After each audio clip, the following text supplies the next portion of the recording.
नमस्कार दर्शकों, बहुत बहुत स्वागत है आप सभी का आपके अपने प्रोग्राम ज्योतिष ज्ञान में। और मैं हूं आपके साथ मोनिका ग्रोवर। हमेशा की तरह आज भी स्टूडियो में मौजूद हैं हमारे साथ हमारे बेहद खास मेहमान। जी हाँ, the famous palmist, astrologer and vastu expert professor Dharmendra Sharma ji. तो आइए मिलकर उनका स्वागत करते हैं। नमस्कार सर। नमस्कार सर, आज एक बहुत दिलचस्प विषय पर आपसे चर्चा करना चाहती हूँ। अक्सर हम गुप्त विद्या के बारे में सुनते हैं। ये कहा जाता है कि इस व्यक्ति की हथेली में गुप्त विद्या है, गुप्त साधना है। तो ये गुप्त साधना होती क्या है, कितने प्रकार की होती है, ये आज आपसे जानना चाहती हूँ। जी, देखिएगा दर्शकों, इंसान की हथेली हो चाहे इंसान की जन्म पत्रिका, दोनों ही स्थितियों में व्यक्ति की हथेली में नाना भांति की विद्याओं का विकास होता है। गुप्त विद्या हो, गुप्त धन हो, गुप्त खजाना हो, नाना चीज़ें आपकी हथेली में वास करती हैं। और दर्शकों, आपकी हथेली में ये गुप्त विद्या कहाँ से आती है? पूर्व जन्म का एक बहुत बड़ा लेखा जोखा होता है जो आपकी हथेली में या आपकी जन्म पत्रिका के अंदर प्रकट हो जाता है। ये पूर्व जन्म की बातें होती हैं। कई बार किसी विद्या को आप अधूरे में छोड़ देते हैं। बाय द वे, हमारा ये जन्म चल रहा है, हम जीवन जी रहे हैं, हमने कोई साधना प्रारंभ की, किसी साधु के, सन्यासी के, XYZ किसी के कहने से हमने कोई साधना प्रारंभ की, या हमने स्वयं के अपने मन से कोई साधना प्रारंभ की, और हम साधना में इतना खो गए, हम साधना में इतना लीन हो गए कि मानो हमें लगने लगा कि हम भगवान को प्राप्त कर रहे हैं। और ऑन द स्पॉट या ऑल ऑफ सडन व्यक्ति की किसी वजह से डेथ हो जाती है। इस संसार से विदा होकर के जैसे व्यक्ति कपड़े बदलता है, वो अगले किसी चोले में चला जाता है। अब जो उसके पूर्व जन्म की साधना खंडित होती है, छूट जाती है, वो अगले जन्म में उछाल लेती है। आप ऐसे ही कोई एस्ट्रोलॉजर नहीं बन जाते, आप ऐसे ही कोई डॉक्टर नहीं बन जाते, आप ऐसे ही कोई बहुत बड़े हाथ के कुशल कारीगर नहीं बन जाते, आप ऐसे ही कुछ नहीं बन जाते, आप ऐसे ही किसी विद्या को नहीं सीख लेते। कहीं ना कहीं इन सब चीज़ों को नाता आपके पूर्व जन्म से होता है। निश्चित होता है कि आपको ये विद्या सीखनी चाहिए। अब देखो, हमेशा दर्शकों दो बातें ध्यान रखना, आपके बहुत काम आएंगी। पढ़ी हुई विद्या और की गई साधना कभी विफल नहीं होती। जोड़ा गया पैसा खो सकता है, कोई ले जा सकता है, लेकिन समय पर कोई विद्या, सीखी गई विद्या और की गई साधना, क्या पता जीवन में किस वक्त, किस सांस पर, किस क्षण पर आपके काम आ जाए। आपकी हथेली में बहुत सारे योग होते हैं साधनाओं के, और ये पूर्व जन्म का इनसे संबंध क्या है अभी बताते हैं। आपकी कुंडली बनी, कुंडली बनाई, और कुंडली में देखा, अरे ये व्यक्ति तो बड़ा विद्वान बनेगा, अरे ये बच्चा तो डॉक्टर बनेगा, अरे ये बच्चा तो इंजीनियर बनेगा, ये बच्चा तो साइंटिस्ट बनेगा। कैसे आई ये बातें? कैसे एक बच्चे के पैदा होते ही एक मर्मज्ञ विद्वान एस्ट्रोलॉजर, मैं हर आदमी की बात नहीं कर रहा,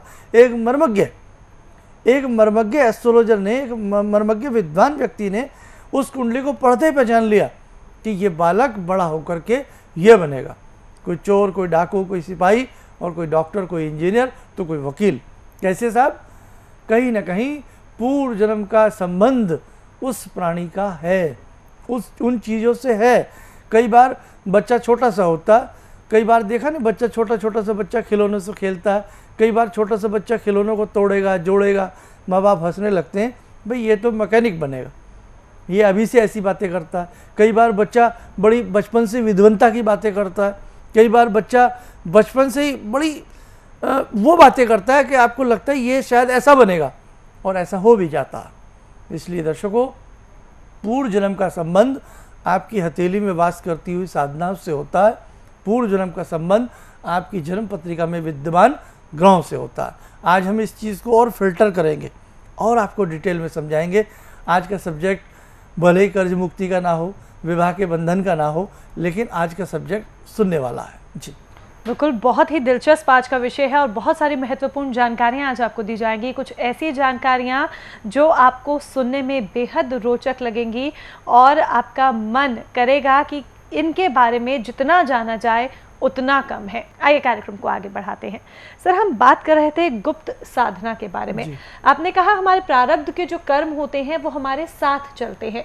तो अगर पिछले जन्म में हमने कोई विद्या सीखी थी, कोई साधना सीखी तो क्या ज़रूरी है कि इस जन्म में भी उसे हम साथ लेकर चले, उसे दोबारा से सीखें? देखो, मेरे हिसाब से जीवन है और जीवन में वो सारी विद्याएं व्यक्ति के आगे आती हैं, व्यक्ति को वो विद्याएं सीखनी चाहिए। अब आपने देखा हो, पूर्व जन्म का संबंधी तो है हमारे जीवन में। कई बार हम किसी व्यक्ति से मिलते हैं, हमें कितना अच्छा लगता है, ऐसा लगता है कि मानो हम आपसे बहुत बार मिल चुके हैं। लगता है ना, कई बार किसी व्यक्ति को मिलते ही वो चाहे दूर बैठा हो लेकिन हमारा मन करता है हम उससे बात करें, मन करता है उससे हाय हेलो करें, करता है ना कई बार मन। और कई बार एक व्यक्ति हमारे अंदर घुसा जा रहा है, हमसे बात करने को लालायित है, अरे बोलो तो सही, बात तो करो, आओ जागते हैं, बात करते हैं, गप्पे मारते हैं, लेकिन मन नहीं करता बात करने को। कई बार किसी को देखते ही ये हो जाता है, हे राम, इस व्यक्ति से बात नहीं करना, लेकिन सामाजिक तौर तरीकों के माध्यम से करना पड़ जाता है।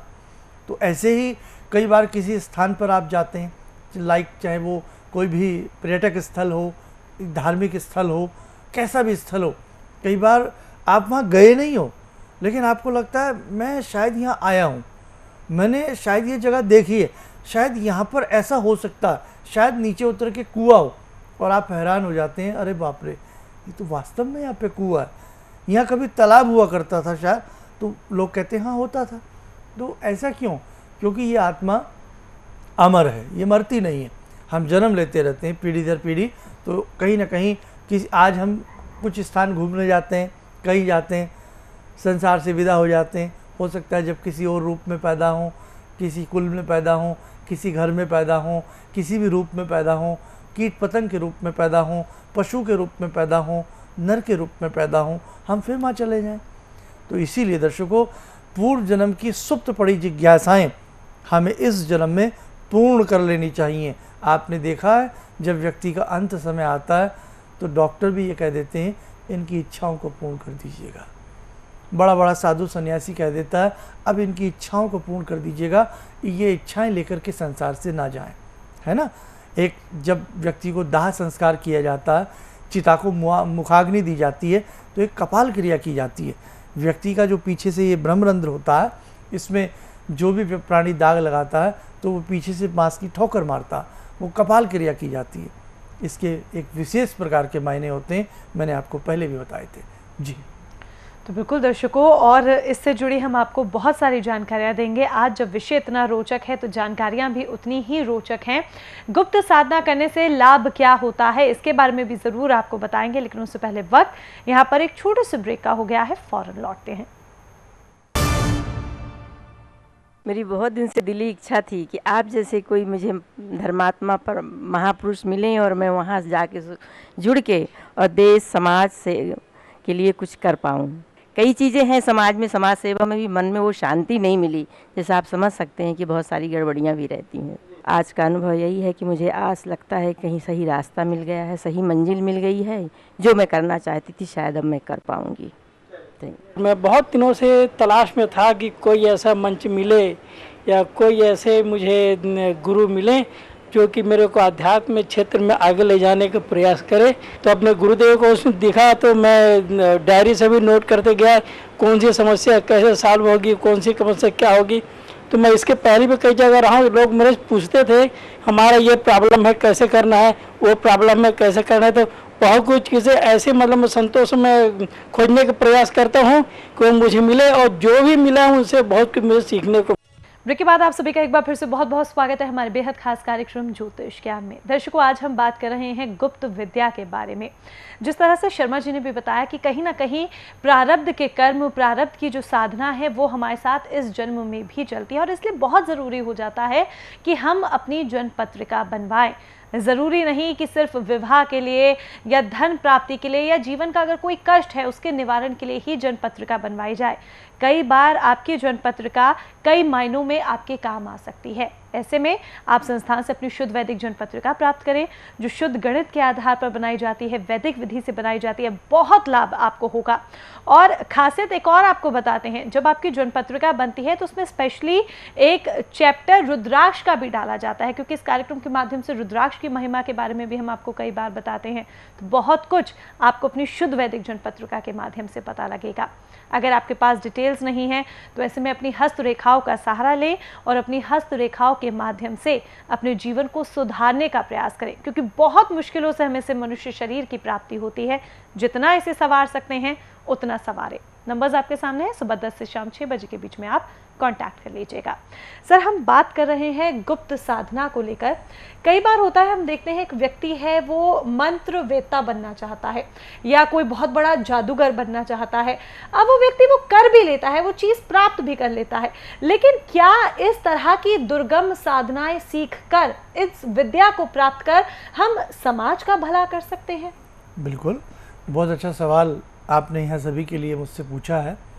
दर्शकों, कई बार आपके मन में आ जाता है कि चलो एक जादूगर बनना या किसी इंस्ट्रूमेंट को प्ले करना, वो भी तो हम सीखते हैं, गिटार बजाना, सितार बजाना, तानपुरा बजाना और फ्लूट बजाना, बहुत सारी चीज़ें, हारमोनियम को प्ले करना। तो वो व्यक्ति जब करता है तो लोगों के कानों में मधुरता घोलता है। ऐसे ही एक व्यक्ति जैसे कि वो मंत्रवेत्ता बनना चाहता है या वो तंत्र विद्या में अपने कदम रखना चाहता है या वो विभिन्न प्रकार की गुप्त साधनाएं, इससे भी परे गुप्त साधनाएं होती हैं। हमारा भारतवर्ष तो इन सब चीज़ों में अग्रणी रहा है और जब तक ये कायनात, ये धरती रहेगी, भारतवर्ष इन दुर्गम विद्याओं में अग्रणी रहेगा। भारत की कंदराओं में ऐसे ऐसे ऋषि मुनि छिपे बैठे हैं, आप यकीन मानना आपको पता नहीं लगेगा। एक मैं अपनी ही एक आपको एक घटना बताता हूँ कि एक बार की बात है कि हमारे कोई जानकार किसी ऊपर पहाड़ों में गए, तो हमारे मित्र बताते हैं कि जो वो पहाड़ों में गए तो उन्होंने देखा, जब पहाड़ ऐसे लगते हैं कि जैसे मानो आ गया, लेकिन जब पहाड़ों पे चलते हैं तो पता लगता है उस पहाड़ पर जाने के लिए 2 दिन बीत गए। ऐसी लगती हैं पहाड़ों की चोटियाँ। तो किसी ने बताया कि भाई ऊपर एक बहुत शानदार झरना है, उस पर स्नान करना है। अब कई बार एज ऐसी होती है, 4-5 ऐसे साथी होते हैं, चलो चलते हैं, देखा जाएगा। अब वो जाने लगे, हमारे मित्र थे और वो पूरी मंडली थी, हम नहीं थे उसमें, हमें बताया गया उन्होंने। वो जाने लगे तो उन्होंने देखा पहाड़, दूर पहाड़ से एक चमकीली पोशाक पहने एक श्वेत धवल व्यक्ति, बुजुर्ग व्यक्ति उधर से आ रहा है।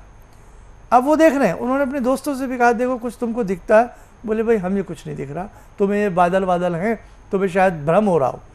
लेकिन उस व्यक्ति को, हमारे मित्र को दिख रहा था कि एक साधु सन्यासी बहुत दूर से, चोटियों से, ऊंचाइयों से उस तरफ आ रहे थे। आने के बाद हमारे मित्र ने कहा कि हम सब उसमें सरोवर में नहाए, उस झरने में नहाए। तो हमारे मित्र बोले कि जैसे ही मैं नहा के बाहर निकला पानी से, जो डुबकी लगाते हैं ना, तो पानी में डुबकी लगाई, जैसे ही मैं बाहर निकला तो मैंने देखा एक दमदमाता चेहरा, एक तेजवान चेहरा, वही जो पोशाक वाला प्राणी उनको दिख रहा था, वो सामने खड़ा था। नतमस्तक हो गए, बोले बस सेकंडों का नज़ारा रहा होगा, मैंने आँख खोली, वो सन्यासी गायब। अब वहाँ एक झोपड़ी पड़ी हुई थी, उसमें एक साधु सन्यासी रहते थे। तो हमारे मित्र वहाँ, वो साधु सन्यासी सबकी चाय पानी से सेवा करते थे, अब भी होंगे शायद वो उस स्थान पर।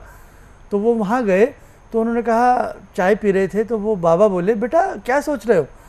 बोले मेरे मित्र मुझ पे, मेरे ऊपर हंस रहे हैं, पर मैंने एक ऐसे पुरुष को देखा जो दूर तक हमारे साथ चलते रहे। और उन्होंने सारी बात बताई। मैं पानी से डुबकी बाहर निकाल करके जब मैंने देखा तो वो सामने खड़े हुए थे। तो यू कांट बिलीव, उन्होंने उनके पैर पकड़ लिए, उस साधु ने हमारे मित्र के पैर पकड़ लिए। बोले अरे भैया तुम तो धन्य। बोले अरे बाबा आप मेरे पैर पकड़। बोले जिनके तुमने आज दर्शन किए हैं, मैं वर्षों से झोपड़ी डाल करके यहाँ बैठा हूँ उनके दर्शन करने के लिए, मुझे दर्शन नहीं हुए।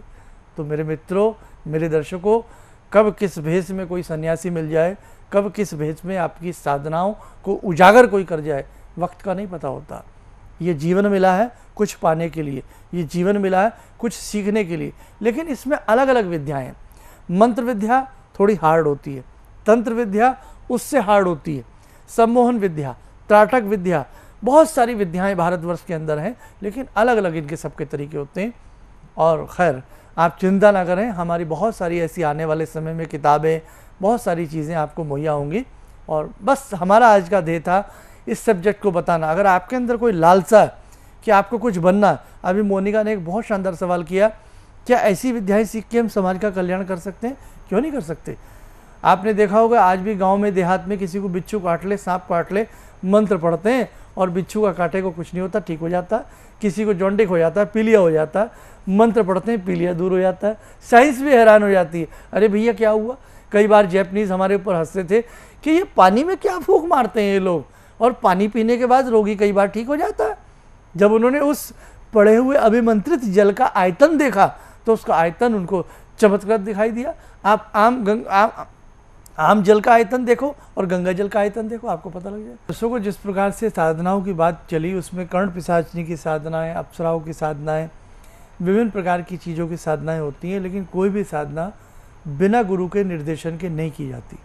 हमारी बात ध्यान रखें, पुस्तक को पढ़ के, किताब को देख करके, चलते फिरते किसी मंत्र को पढ़ के कभी कोई ऐसी दुर्गम साधना नहीं करनी चाहिए। साधना करें तो किसी व्यक्ति के साथ ही करें, और तरह तरह की साधनाएं होती हैं। इसमें पंचमकार की साधनाएं हैं, बहुत सारी साधनाएं हैं, 10 महाविद्याओं की साधनाएं हैं।